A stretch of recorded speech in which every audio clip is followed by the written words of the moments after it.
The world's most iconic travel destination is suddenly becoming the one nobody wants to visit. Airports once filled with travelers now echo like abandoned stadiums. 3 million international tourists, gone. $21 billion in revenue, vanished. And the engine behind America's global influence, its tourism economy, is stalling. This isn't a story about vacation. It's a warning about politics, perception, and how a few decisions made in Washington triggered a global travel exodus. This is the new reality of American tourism, and it begins at the Canadian border. In May 2025, travel from Canada to the US dropped by nearly 40%. The decline wasn't subtle, it was sudden, sharp, and targeted. As of March 26th, Canadian airline bookings into the US plunged by 70% year over year. Airlines responded by slashing 320,000 seats from summer schedules. Then came April 4th. Canada's Foreign Ministry issued a public travel warning, advising its citizens to expect intensified screening and to reconsider non-essential trips to the US. The message spread fast. Social media lit up. By April 11th, a new U.S. directive demanded Canadians staying longer than 30 days to register and provide fingerprints. What was meant to be a national security update turned into a diplomatic disaster. Ordinary tourists felt targeted. Cancellations exploded. Travel agencies reported a 30% surge in demand for vacations to Mexico and Europe. Duty-free stores at border crossings saw revenue collapse by 40 to 50%. And this isn't just a Canadian story. 20 million Canadians visit the U.S. each year, nearly a quarter of all international arrivals. With their departure, an entire travel season began to unravel. Then came the next wave. Europe. By late May, European arrivals into the U.S. were down 17%. Bookings for July 2025? Down another 13%. Airlines slashed transatlantic fares to levels not seen since the pandemic. Why? Because demand simply vanished.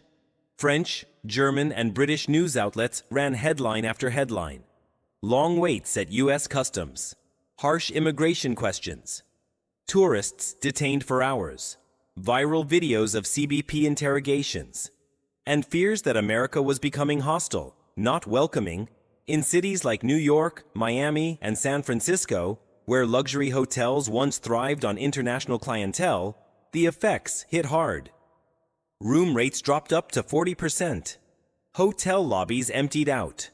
Tour guides, cab drivers, small shop owners, all feeling the pinch. And beyond the airport, the ripple turned into a rupture.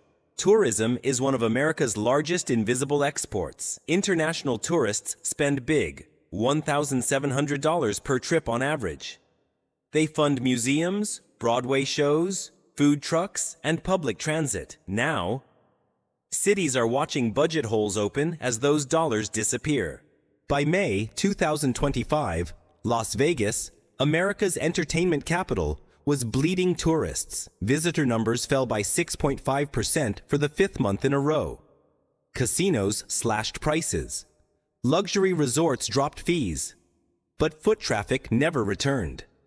The Times labeled Vegas absurdly expensive, citing inflated food costs and hidden resort fees. But the bigger problem wasn't money, it was perception. Visitors no longer felt welcome, and that sentiment spread. New York followed. In May, NYC tourism boards cut their annual forecast by 17%, erasing 3.5 million expected visitors and $4 billion in lost tourist spending. Why? Tariffs, border delays, new security mandates. Tourists increasingly felt that entering the U.S. wasn't worth the price or the hassle. And then came the fingerprint rule.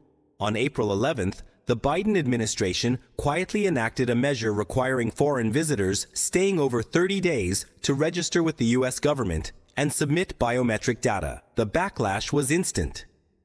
Critics called it excessive. Travelers called it invasive, and social media called for boycotts. In Europe, campaigns like Travel Canada Instead and Skip the States went viral. Even U.S. allies were now questioning whether America was still a welcoming destination. Data from TSA confirms the trend. For the first time since post-COVID recovery, U.S. passenger screenings fell below the previous year for 90 straight days.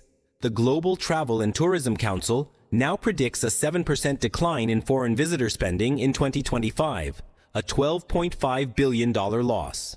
Among 184 tracked countries, the U.S. is now the only one showing a net drop in international tourism revenue. Airports are empty. Lounge bars sit dark.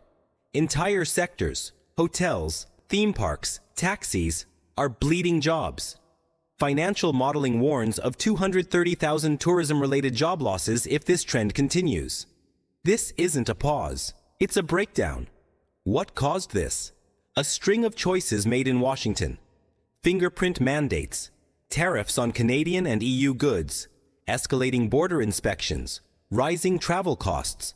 These policies may have been driven by domestic concerns, but they've had international consequences. Tourists now see America as expensive, difficult, and unfriendly.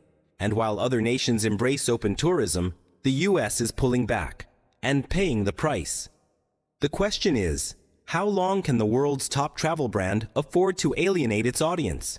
Because when tourists stop coming, the damage doesn't just hit airports, it hits every main street in America. If you found this analysis helpful, subscribe and hit the bell.